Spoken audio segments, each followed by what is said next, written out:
Siebdruck für daheim muss nicht kompliziert sein. Ich habe hier eine richtig tolle Siebdruckvorrichtung auf dem Tisch stehen und das Besondere daran ist, dass ich die Siebdruckvorlagen mit einem Laser herstellen kann. Und das ist mal absolut neu auf dem Markt. Wir werden uns heute anschauen, wie das Ganze funktioniert, wie man die Siebe genau herstellen kann, die Vorlagen dafür und ich gebe euch natürlich Tipps und Tricks, wie das am besten funktioniert.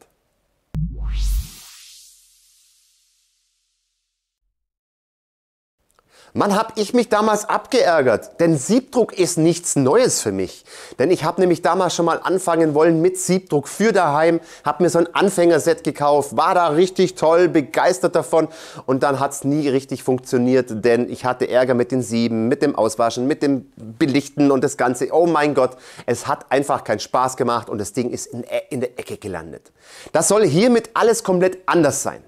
Jetzt aber Servus und herzlich willkommen bei Gipfelholz. Ich bin der Jens und heute, wie gesagt, das Thema Siebdruck für daheim, aber diesmal ganz anders und es ist wirklich super einfach. Denn man soll diese Siebe nämlich ganz einfach mit diese Siebdruckvorlagen ganz einfach mit einem Laser herstellen können. Und darauf bin ich selber jetzt mal gespannt. Wir werden uns das Ganze mal anschauen. Ich werde euch zeigen, wie das mit euren Lasern funktioniert und gebe euch natürlich Tipps und Tricks. Diese Siebdruckvorrichtung kommt aus dem Hause Xtool. Ich hoffe, ihr habt die schönen Videos von mir schon gesehen zum S1 oder zum P2, zum CO2-Laser. Wer das noch nicht gesehen hat, kann gern noch mal gucken. Werde ich euch hier oben oder unten in der Videobeschreibung einfach noch mal verlinken.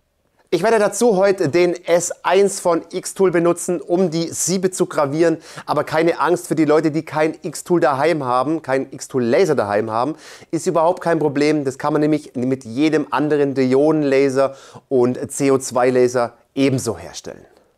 Aber jetzt schauen wir uns natürlich jetzt erstmal den Lieferumfang an von diesem Siebdruckset. Ja Leute, ihr seht jetzt hier die Siebdruckvorrichtung, die ist aus hochwertigem Metall gefertigt und natürlich in Kombination mit Alu und hoppala, hier sehen wir noch eine Auflage, aber die ist magnetisch auch noch befestigt. Da kommen wir aber noch mal gleich später zum Sprechen dazu. Ihr seht diesen Ragel, der mit Magnet befestigt werden kann. Und da drüben sehen wir eine Tasche, wo wir noch ein bisschen üben können mit Karton dabei und ein Streichspachtel, wo man dann die Farbe noch nicht verspachteln, sondern draufstreichen kann. Ich muss dazu sagen, das ist ein Multicolor-Set. Es gibt nämlich zwei verschiedene Sets. Es gibt ein Basiskit und dieses Basiskit ist halt nur für eine Farbe gedacht. Ich habe jetzt hier bei dem hier Multicolor-Set, das heißt, ich habe 4 Rahmen dabei, damit ich 4 Rahmen drucken kann. Und das ist schon mal ganz wichtig. Ach, beim Multicolor-Set ist natürlich auch jetzt noch eine ganze Palette an Farbe dabei. Aber jetzt kommen wir mal zum Wichtigsten und zwar die Siebe. Bei diesem Multicolor-Set sind auch ein Riesenstapel Siebe dabei. Ich glaube so 10, 12 Stück, müsste ich mal alle auspacken.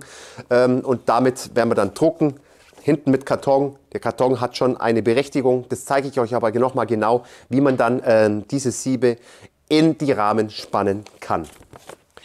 Jetzt seht ihr hier noch 2 Metallstücke, die da mitgeliefert werden. Ja, da fragt man sich, wozu ist denn das gedacht? Ganz einfach, das sind Vorrichtungen für das Multicolor-Set, damit das Sieb im Laser immer an der richtigen Stelle steht. Das ist für den S1 gedacht. Beim P2 muss man sich selber was bauen.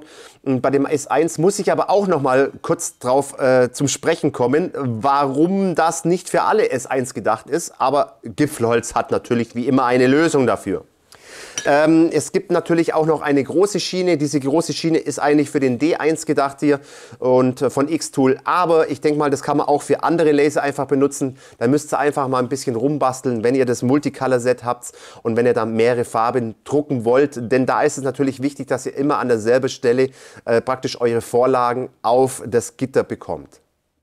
Kommen wir mal schnell zum Siebspannen, das ist überhaupt kein Problem. Wir haben diesen wunderbaren Rahmen hier, der hat 6 Schnellverschlüsse, die müsst ihr alle erstmal öffnen. Und dann habt ihr hier so eine kleine Mulde drin, da passen dann diese Schienen hier rein. Also, das heißt, wir haben einen Karton und dieser Karton passt genau in diesen Ausschnitt rein, damit sich das Sieb nicht mehr verziehen kann, wenn ich das, jetzt habe ich es, dass ihr das nicht mehr verziehen kann. Und deshalb müsst ihr jetzt einfach mal so eine Schiene benutzen. Seht ihr, die ist so aufgebaut, diese Schiene.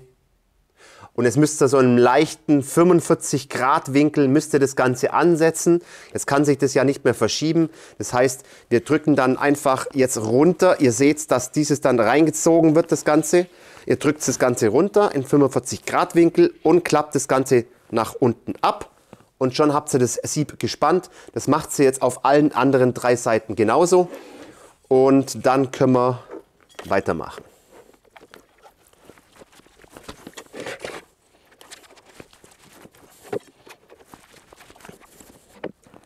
Jetzt habt ihr alle drin und jetzt geht es nur noch darum, dass ihr diese Schnellspanner zumachen müsst. Und jetzt wird das Ganze nämlich gespannt.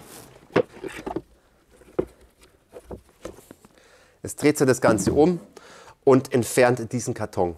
Dieser Karton, da gibt es so Laschen, die man hochziehen kann und zieht es einfach vorsichtig raus.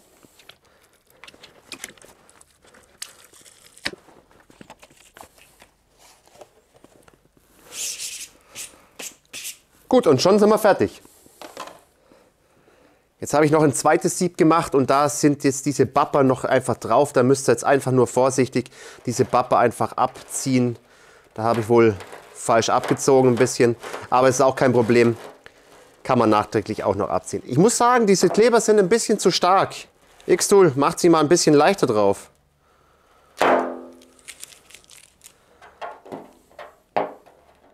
Und wenn ihr alles richtig gemacht habt, dann muss das Ganze nämlich so klingen.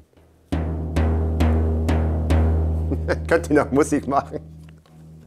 So, das Prinzip ist eigentlich total einfach. Wir müssen bloß die Siebe hier drauf spannen, müssen jetzt zum Laser gehen, in die Vorrichtung reinbauen, die ich noch gleich reinbauen werde und euch was zeigen werde. Und dann können wir das Ganze belasern oder gravieren und können dann auf die Vorrichtung gehen und können schon mit dem Siebdruck anfangen. Aber natürlich machen wir jetzt alles gemeinsam Schritt für Schritt. Jetzt stehen wir mal am S1 und ich möchte euch hier mal was zeigen. Beim Bundle mit Mehrfarbdruck ist eine Platte dabei. Diese Platte, das ist eine Positionierplatte. Die kann man in den Laser reinschrauben, damit die Siebe immer an derselben Stelle sitzen beim Mehrfarbdruck. Das ist sehr wichtig, damit es immer von der Position einfach passt. So, jetzt dachte ich mir, gut, okay, kein Problem, finde ich ja richtig cool. Und ich schraube das Ganze jetzt mal hier in den Laser rein, in den S1 rein. Passt nicht. Okay, was ist los? Ich habe dann festgestellt, es passt nur, ihr seht jetzt hier gerade den S1 stehen mit Erhöhung. Das ist die Erhöhung hier unten und nur da passt es rein. Das heißt, ich müsste theoretisch jedes Mal, wenn ich das Ganze benutze, die Erhöhung abschrauben. Totaler Schwachsinn. Na gut, aber ihr kennt ja hoffentlich Gipfelholz. Und Gipfelholz hat wieder mal was konstruiert mit Modellbau Kessler zusammen. Wir haben da was konstruiert und zwar eine Halteplatte für den S1 mit Erhöhung. Das heißt, die Ganze schaut dann so aus. Das Ganze kann ich dann euch unten in der Videobeschreibung verlinken. Da findet ihr den Link zum Modellbau Kessler, der das Ganze dann praktisch hier als Datei anbietet. Und da müsst ihr das Ganze nur drucken und dann noch so Stifte reinmachen. Das sind diese Stifte hier, wo dann die Siebe eingeschoben wird. Und das Ganze könnt ihr dann einfach reinschrauben. Und es funktioniert, es passt, sitzt und hat keine Luft mehr, damit die Siebe immer an derselben Stelle sitzen. Diese Positionierung funktioniert aber auch natürlich nur mit dem Honeycomb hier drunter. Also ihr braucht das Honeycomb definitiv bei der Erhöhung dazu. Im Endeffekt braucht ihr nichts anderes machen. Ihr braucht nichts auseinanderzuschrauben. Ihr braucht das Ganze, da haben wir auch noch Ausschnitte für die anderen Schrauben, für die Erhöhung. Die dürft ihr ja nicht rausschrauben. Und das Ganze braucht ihr jetzt nur hinsetzen, dann sind die Löcher richtig passend da und braucht dann nur noch ein bisschen längere Imbusschrauben reindrehen, dreht das Ganze fest und schon haben wir das ganze Sitzpass genau da drin. Das Honeycomb müsst ihr bloß unten in die linke untere Ecke reinschieben und schon passt's.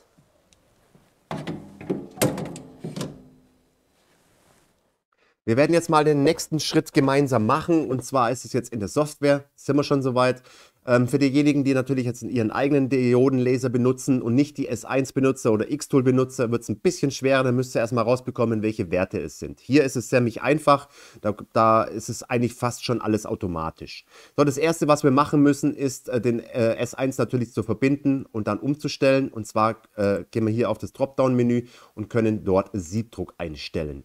Jetzt seht ihr hier einen Kasten, der erscheint. Und dieser Kasten ist dafür jetzt da, dass ihr genau den Laser Belaserbereich habt von diesem Sieb, also der Bereich, wo das Sieb belasert werden kann. Und deshalb auch die Einlegeplatte, genau an dieser Stelle muss das Sieb dann immer hin, dass es dann drauf passt. So, nächster Schritt ist eigentlich schon, ihr seht, ach ja, hier noch was vergessen, da oben, ihr seht diesen ausgegrauten Bereich. Das ist bei mir dann so, der druckt an dieser Stelle, druckt er nicht in diesem Bereich, denn ich habe das 40 Watt Modul, beim 20 Watt Modul ist es natürlich anders und dieser Bereich ist hier nicht ausgegraut. Gut, ich habe jetzt mal hier was vorbereitet und zwar dieses Logo werden wir auf eine Tasche einfach mal probieren, das Ganze zu machen und jetzt erstmal das Sieb zu belasern. Mit diesem Logo, das könnt ihr jetzt erstmal horizontal spiegeln. Das muss spiegelverkehrt angebracht werden. Also da könnt ihr natürlich alles verwenden, was ihr da so wollt. Und wir müssen es um einmal 90 Grad drehen, denn wir müssen das Ganze nämlich so auf diese Höhe bringen. So, jetzt ist es aber so, dass ihr wisst, wenn wir jetzt zum Beispiel, ich bereite dieses Sieb jetzt so vor, dass ich das auch für T-Shirts benutzen kann, nicht nur für Taschen. Bei der Tasche ist es ein bisschen egal, aber ich möchte zum Beispiel dieses Logo, was ich hier habe, möchte ich auch auf ein T-Shirt drucken. So, jetzt ziehen wir hier ein Rechteck rum, also genau diesen grünen Bereich, den werden wir jetzt einmal abzeichnen, damit wir genau diese Größe von diesem Teil hier haben, von diesem Rechteck haben. Da müssen wir es nochmal ein bisschen anpassen. Das war jetzt nicht ganz so genau von mir gemacht. So, ein bisschen weiter runter. So, es ist genau der Bereich. Und jetzt machen wir jetzt mal eins. Wir markieren alles und setzen dieses Logo erstmal komplett in die Mitte. Das heißt, wir gehen einmal Ausrichtung horizontal mittig ausrichten und vertikal mittig ausrichten. So, jetzt haben wir es mal richtig schön ausgerichtet. Und das müsst ihr natürlich mit mehreren Sachen, mit allen Sachen machen. Auch wenn ihr jetzt zum Beispiel einen farbigen Druck macht und mehrere Siebe macht, dann müsst ihr das genauso immer gleich ausrichten, damit alles immer exakt an derselben Stelle ist. Da ist es jetzt nicht ganz so wichtig, weil wir ja nur einfarbigen Druck machen. Aber wir richten es jetzt trotzdem einfach mal auf für die Zukunft auch. Weil ich möchte das Sieb ja auch öfters mal für andere Sachen vielleicht noch verwenden. So, jetzt haben wir das Ganze ausgerichtet. Ihr könnt auch diesen Rahmen dann gleich mal speichern für nächste Projekte zum Beispiel. Dann müsst ihr das nicht jedes Mal neu zeichnen.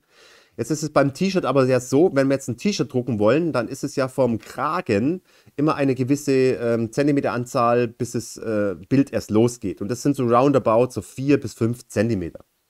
Um das Ganze dann richtig zu positionieren, ist es jetzt einfach, wir setzen diesen Rahmen, den wir gemacht haben, da könntest du noch einen zweiten Rahmen theoretisch machen, aber ich setze den jetzt einfach mal ein bisschen kleiner, der ist jetzt schon offen, jawohl, jetzt können wir es kleiner schieben und wir schieben den Rahmen jetzt einfach mal ein bisschen kleiner auf, ja, machen wir einfach mal auf 4,6, dass es vom Kragen weg ist. Also das seht ihr, warum ich das mache, das seht ihr dann gleich, oder setzen wir es doch gleich auf 5. So, 5 cm, 51. Ach, ich gebe es jetzt einfach ein. Heieiei. So, prima. Und das heißt, wir setzen dieses Logo jetzt einfach noch ein bisschen drüber. Und das wird jetzt immer der Rand werden. Das will ich jetzt vom Kragen bis zum Start des Bildes, möchte ich immer diese 5 cm haben. Gut, jetzt können wir den entweder ja, eine eigene Ebene geben oder wir können es auch dann schon wieder löschen. Das heißt, wir klicken den Rahmen an und können es löschen. Wir haben das Logo richtig positioniert.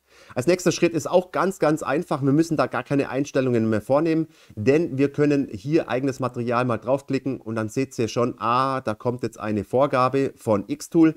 Das ist das 100er Mesh. Dieses Netzgitter ist 100. Und da klickt man jetzt einfach mal drauf. Und wenn man jetzt einfach mal das hier anschaut, das heißt, wenn ich das Logo mal anklicke, dann wird automatisch die Leistung und die Geschwindigkeit und die Linien per Zentimeter werden automatisch eingetragen. Das ist doch schon mal gut. Jetzt, wir können jetzt eigentlich gleich loslegen. Wir müssen jetzt einfach nur noch mal den Autoabstand messen, also die Autofokus. Heieiei, kriege ich es noch raus. Autofokus machen, den machen wir jetzt einfach mal. Und dann können wir eigentlich schon loslegen. Ich denke mal, wir sehen uns gleich wieder, wenn das Ganze fertig graviert worden ist.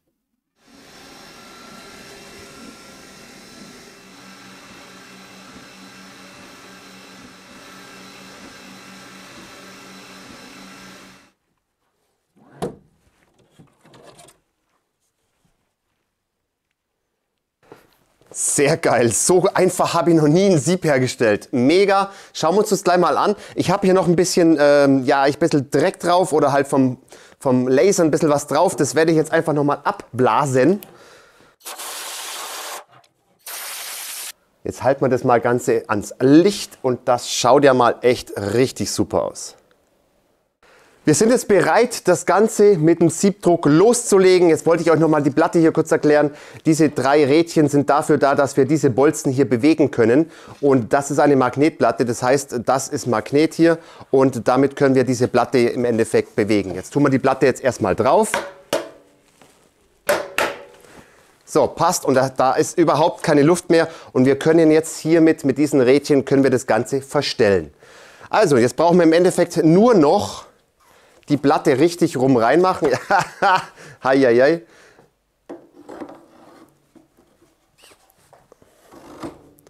Und die Schnellspanner zumachen.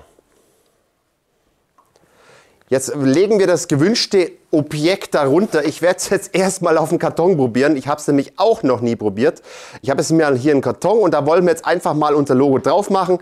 Das heißt, ihr müsst jetzt darauf achten, wenn ihr das Ganze jetzt runter macht, muss es wirklich komplett eben sein. Wir haben ja hier an der Seite noch ein Verstellrad und an diesem Verstellrad könnt ihr das Ganze praktisch hoch und runter stellen und da dreht ihr das wirklich so hin, legt euer Objekt runter und macht es dann fest. Ihr müsst es leider festhalten, weil das geht automatisch nach oben. So, jetzt passt es eben total komplett eben mit dem Teil und jetzt können wir die Farbe im Endeffekt nehmen und schon loslegen.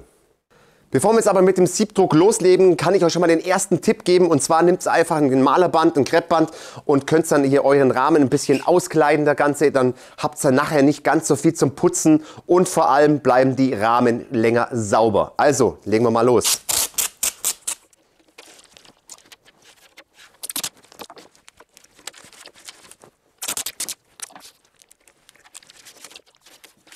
Wir können loslegen, da freue ich mich schon tierisch drauf. Aber Leute, ich habe es echt auch noch nie probiert und deshalb werden wir mal schauen, wie es rauskommt. Ich weiß halt nur von damals, wie es so funktionieren soll. Deshalb kann ich auch diese Tipps auch geben.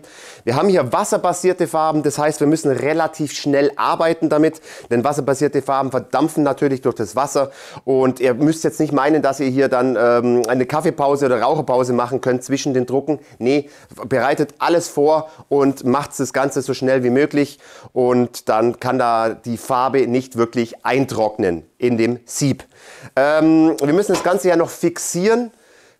Benutze ich hier eine Transferpresse, die habe ich einfach da, weil ich einen Blotter habe und da braucht man eine Transferpresse dazu. Kann ich euch natürlich auch nur empfehlen, aber ihr müsst das nicht wirklich machen, denn es geht auch mit dem Bügeleisen. Ich habe es mir aufgeschrieben, 150 Grad, Backpapier drüber und dann 2-3 Minuten einfach drüber bügeln. Aber da gibt es richtig andere genug Bauanleitungen, sage ich schon. Anleitungen im Netz, da könnt ihr einfach mal ein bisschen googeln, wenn ihr keine Transferpresse habt. So, ich denke mal, wir legen los. Ich mache es jetzt doch nicht auf dem Karton, sondern direkt auf der Tasche. Risiko und nehmt einfach irgendwie, wie gesagt, schon Objekte oder Textilien, wo ihr dann einfach ein bisschen üben könnt, wenn es versaut ist, dass es nicht ganz so schlimm ist. Na gut, also dann tragen wir mal die Farbe auf. Also Farbe auftragen und da wirklich nicht sparen damit ihr genug Farbe dann auf dem Sieb habt, also haut es da richtig drauf. Dieses Logo bei mir ist ja auch noch relativ groß, das heißt, wir brauchen da auch relativ viel Farbe und spart es da ja nicht damit.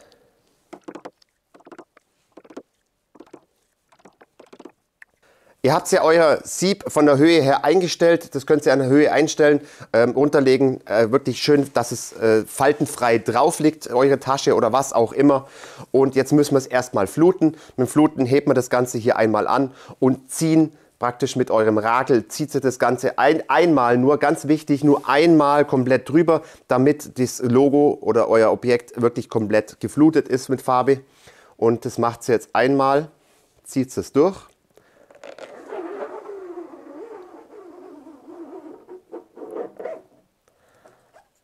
So, können wir das hinten hinlegen. Ich hoffe, ich habe jetzt richtig komplett geflutet. Jetzt könnt ihr das Ganze runterdrücken und jetzt mit einem erhöhten Druck, einfach im 45 bis 75 Grad Winkel, könnt ihr das Ganze drüber ziehen.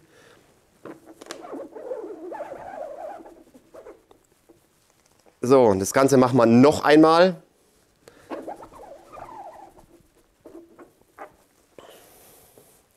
Und jetzt müsst es passen. Jetzt ist es wichtig, wenn ihr das Ganze anlupft, dass ihr das Ganze gleich flutet das Sieb, damit das Sieb nicht eintrocknen kann.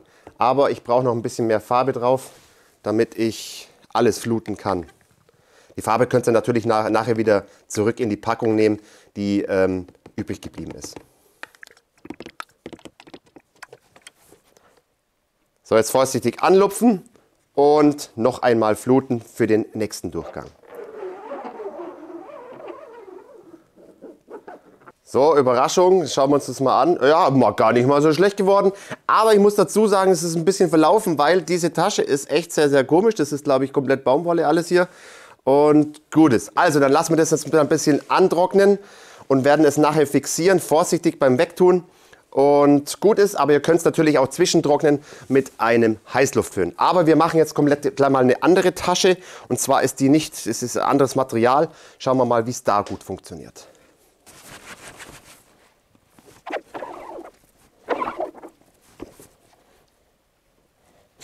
Ah, wunderbar, Leute. Schaut euch mal das an. Das ist ja mal super toll geworden.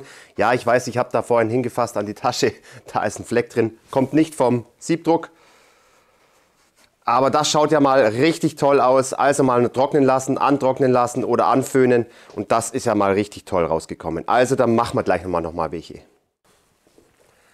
Also das kommt mal richtig, richtig super toll raus, muss ich sagen. Ich lasse das jetzt ein bisschen antrocknen, bevor wir es fixieren. Und werde jetzt erstmal das Sieb ein bisschen auswaschen. Da gibt es auch Washout, das kann ich euch unten auch nochmal verlinken. Und einfach noch säubern und ich werde jetzt noch eine andere Farbe drauf drucken. Das interessiert mich jetzt schon. Also auf geht's. Und das erste Mal, das war meine Schuld. Ich habe da zu viel reingedrückt beim Fluten. Beim ersten Mal fluten bei der Tasche, wo es so ein bisschen verschwommen ist, da kam unten zu viel Farbe raus, habe ich entdeckt. Also achtet drauf. Ihr müsst nur ganz, ganz, ganz leicht drüber ziehen, damit es einfach nicht zu viel flutet und zu viel Farbe unten rauspresst. Und deshalb auch nur einmal fluten. Ah, ich bin dreckig. So, also ich wasche mal aus und wir sehen uns gleich mit der nächsten Farbe. Sehr geil die ersten Ergebnisse, muss ich echt sagen. So Leute, ich habe das Ganze jetzt getrocknet. Leute, es muss richtig trocken sein. Und wir werden das Ganze jetzt mal ein bisschen steigern. Wir werden mal auf dunkel drucken. Dunkel ist richtig schwer, weil es ja richtig deckend sein muss. Und da müssen wir wahrscheinlich zweimal drüber gehen und mit Zwischentrocknen machen. Wir werden einfach mal schauen. Denkt dran, wenn ihr das auch macht, nicht zu fett drücken beim Fluten des Siebes. Es ist ja mir passiert und es schaut echt, naja, ist ganz schön verschwommen. Wir nehmen jetzt mal Gold dazu und werden jetzt mal Risiko fahren. Ich habe noch nicht wirklich geübt, das ist mein dritter Versuch, mein vierter Versuch. Und wir werden jetzt hier mal auf dieses graue Shirt das Gold aufbringen. Bin ich mal gespannt. Geil.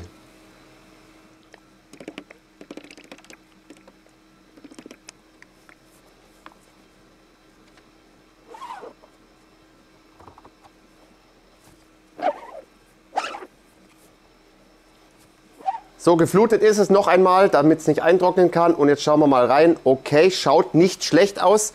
Aber ich sage jetzt einfach mal, wir werden da noch mal drüber gehen und werden das Ganze jetzt mal zwischentrocknen mit dem Heißluftföhn und werden dann gleich noch mal drüber gehen.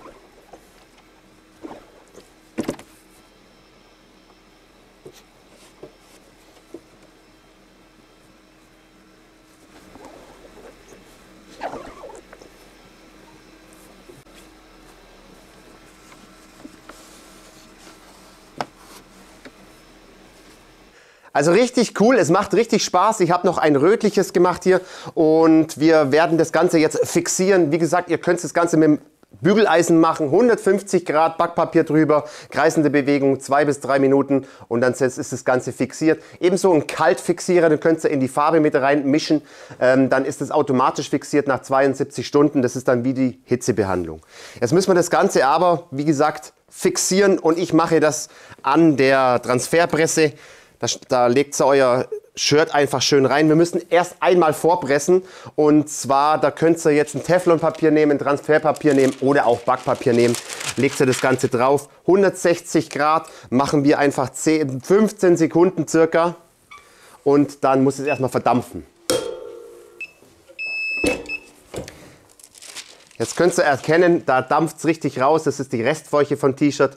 Und wenn wir das Ganze gemacht haben, warten wir ganz kurz noch, bis es ein bisschen verdampft ist, das ganze Wasser. Und machen das Ganze noch einmal, aber diesmal auch bei 160 Grad, zweite Pressung. Und wir können dann schon circa so 30 Sekunden pressen.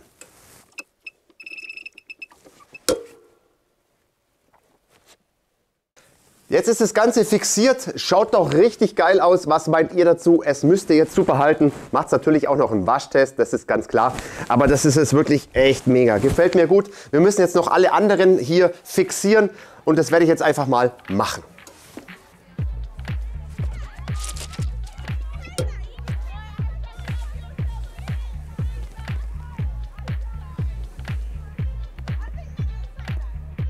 So meine Lieben, wie findet ihr das? Ich habe es jetzt mal angezogen, schaut doch richtig heiß aus. Und wie findet ihr so eine Siebdruckvorrichtung für den Laser? Also ich finde es richtig cool. Schreibt mal alles unten in die Kommentare, eure Meinung dazu einfach unten rein. Würde mich echt drüber freuen. Also ich finde es richtig cool, mir macht es auch richtig Spaß, aber ihr müsst nicht meinen, dass ihr nicht üben müsst. Wie ihr wisst, am Anfang habt ihr ja gesehen, ich habe diese Tasche absolut komplett versaut, zu viel Farbe reingepresst und dann hat es einfach nicht funktioniert. Aber wenn ihr dann ein bisschen geübt habt mit irgendwelchen Sachen, dann schaut es richtig heiß aus und es kommt richtig super gestochen scharf raus. Stufe 2 wäre natürlich dann nach dem bisschen Üben, da könnt ihr dann mehr mit mehreren Farben arbeiten. Das ist auch richtig cool, also ihr könnt 3, 4, 5 Farben, wie auch immer, könnt ihr einfach machen. Ihr müsst bloß in der Software verschiedene Ebenen anlegen, euer Logo, euer was auch immer, verschiedene Ebenen und das Ganze, die Ebenen immer ignorieren, lasern, nächstes Sieb rein und so weiter. Mit der Vorrichtung für den S1 ist es ja auch richtig cool. Ohne Erhöhung habt ihr ja eine mitgeliefert. Das mit Erhöhung, das haben wir ja im Druck unten. Also ihr könnt es unten mal in der Videobeschreibung mal reinschauen. Da könnt ihr zum Modellbau Kessler kommen und der wird euch diese Datei einfach zur Verfügung stellen. Da schaut jetzt einfach mal drauf. Nochmal vielen Dank an den Modellbau Kessler. Jetzt kommen wir mal zum Fazit von dem Ganzen. Also das Positive ist auf jeden Fall, es macht mal richtig Spaß und es ist definitiv besser als mit dem Plotter das Ganze zu machen, weil ihr wisst es selber mit dem Plotter und den Folien da drauf, die werden irgendwann mal einfach nicht mehr schön. Also ich habe gute Folien erwischt bei meinen anderen Sachen, das hält sehr, sehr lang, aber ein Siebdruck hält einfach länger. Da schaffen auch die großen Modelabel damit und die machen da auch alle Siebdruck drauf. Also das passt definitiv. Das gefällt mir sehr, sehr gut. Es ist auch super, super toll für den Heimanwender, für den Hobbyanwender. Ich sage jetzt mal, für den Profi ist es absolut nichts. Ihr könnt da, ich sage jetzt mal, nicht diese krasse Menge machen, hier zack, zack, zack. Nein, ihr könnt das Ganze gemütlich am Laser machen, wenn ihr so eine mega kleine Stückzahl habt, also 10, 20, 30, dann ist es überhaupt kein Problem, sowas selber daheim zu machen. Für den Profi, der wirklich auf Menge gehen will, hier 100 Stück in einer Stunde rausballern will an T-Shirts, nee, ist es definitiv nicht. Das könnt ihr vergessen, deshalb müsst ihr dann eher halt auf Profi-Geräte gehen. Aber das ist jetzt ein super, super toller Einstieg und ein sehr leichter Anstieg, weil wenn ich jetzt dran denke, was ich damals immer für Probleme hatte, echt furchtbar und damit überhaupt kein Problem, das gefällt mir sehr, sehr gut. Ja, es gibt natürlich auch negative Punkte. Einen negativen Punkt, den wisst ihr ja schon. Hey Leute, jeder, der ein S1 mit Erhöhung hat, kann nicht dieses Blech da einbauen und das finde ich echt total Blödsinn. Also sorry Leute, aber da hätte X-Tool ein bisschen mitdenken müssen und hätte einfach jetzt hier so ein Blech mitliefern müssen. Sie können ja nicht erwarten, dass ich jetzt jedes Mal meine Erhöhung abbaue, um dann dieses Blech da reinzuschrauben. Also egal, aber wir haben eine Lösung, wie gesagt, unten in der Videobeschreibung. Ja, den zweiten Punkt gibt es auch noch und zwar ist mir aufgefallen, da gibt es doch dieses Farbenset und an diesem Farbenset ist doch ehrlich gesagt alles ist drin. Schwarz, Glittergold, Glittersilber, Black, Yellow und. Aber es ist kein Weiß dabei. Das habe ich mir noch extra bestellen müssen und Leute, da könnte normalerweise noch ein Weiß rein. Das gehört eigentlich zur, ja ich sage jetzt mal Grundfarbe. Ist Weiß eine Farbe? Nee, aber es gehört eigentlich mit dazu, das Weiß. Und auch jetzt einen dritten Punkt, das ist aber Jammern auf hohem Niveau im Endeffekt. Ihr habt es ja gesehen, mein Logo war ziemlich breit, also das war schon sehr, sehr breit vom Netz her oder vom Gitter her. Und da ist dieser Rakel im Endeffekt zu kurz, weil ich kann ja nicht zweimal drüber rakeln. Und da war das ein Stückchen zu kurz und ich habe meinen Rakel verwendet, den ich noch von früher habe. Der ist einfach die passende Größe. Also wer jetzt größere Sachen macht, Der muss im Sieb natürlich, der darf da nicht zweimal drüber füllen oder zweimal drüber streichen, weil sonst drückt sie die Farbe unten raus. Ihr wisst, was ich meine. Und das funktioniert halt mit diesem kleineren Rakel nicht. Und der Rakel ist einfach ein Stückchen größer und das ist einfach der Unterschied. So Leute, wir sind am Ende des Videos. Ich hoffe, euch hat das Ganze gefallen hier. Mir taugt dieses Gerät. Mir taugt es, dass ich jetzt alles am Laser machen kann. Wie gesagt, schreibt es mal unten gerne in die Kommentare rein, was ihr darüber so denkt. Ist das ein bisschen schief drauf gemacht? Also ich glaube, ich muss noch ein bisschen mit dem Ausrichten ein bisschen üben. Ich glaube, es ist ein bisschen schräg drauf. Oder stehe ich bloß schräg dran? Egal. Man muss auf jeden Fall ein bisschen üben. Das muss jeder von euch wissen. Also, ich hoffe, euch hat es gefallen. Lasst doch einen Daumen da, lasst doch bitte ein Abo da, wenn ihr das noch nicht gemacht habt. Schaut euch auch die anderen Filme von Xtool und die anderen Dioden-Laser-Videos einfach an. Gibt es auch eine schöne Playlist, werde ich euch auch nochmal hier oben verlinken. Und ich würde sagen, bis zum nächsten Mal und Servus aus dem Allgäu.